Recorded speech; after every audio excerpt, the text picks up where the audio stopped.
The causes of the French Revolution. In 1785, France was one of the strongest and richest nations of Europe. But this wealth was enjoyed only by the rich aristocracy. The poor peasants continued living a deprived life, paying heavy taxes to sustain the lavish lifestyle of the nobility and the aristocracy. This exploitative nature of the French government and church fueled feelings of resentment that were already simmering among the poor of France, who had woken up post the American Revolution of 1775 with a belief that equality and freedom of individuals was actually a possibility. A belief that was strengthened by the teachings of philosophers like Voltaire. What resulted was a citizen uprising in France, which earmarked the beginning of the historic French Revolution and the ultimate abolishment of the French monarchy. The monarchical system of governance in France up until 1789, referred to as the Old Regime, comprised the Estates General, a legislative assembly consisting of 3 separate assemblies for each estate or class of people: the nobility, the clergy, and the common man. It oversaw the legislation of France. About 90% of France fell under the third estate of the commoners, who were mainly landless peasants.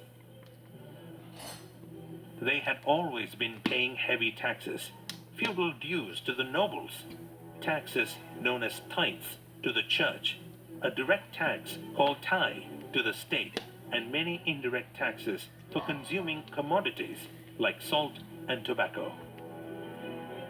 Along with this heavy taxation came climatic catastrophes like drought and hail, which affected the harvest and worsened matters for the poor. The prices of bread and other essential commodities increased.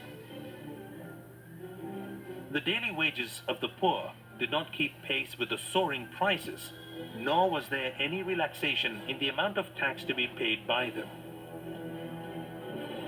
Such subsistence crises, or crises due to the high food prices, occurred frequently in 18th century France. It was at this time that a new social group, comprising people from the Third Estate, who were relatively prosperous and had access to education and new ideas, called the middle class, emerged. They believed that no group or society should be privileged by birth, and that a person's social status must depend solely on his or her merit.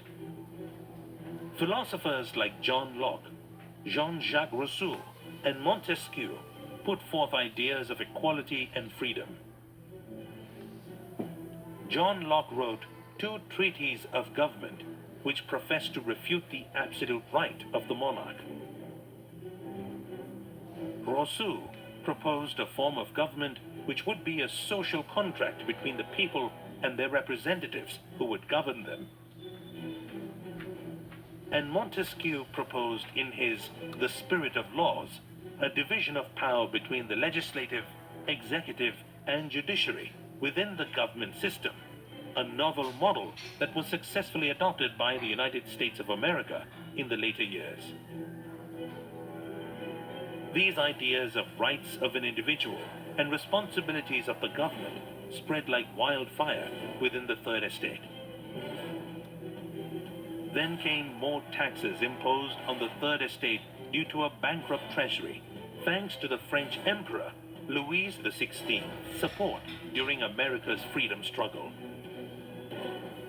There was no better time for the poor peasants to stand up for themselves and be heard.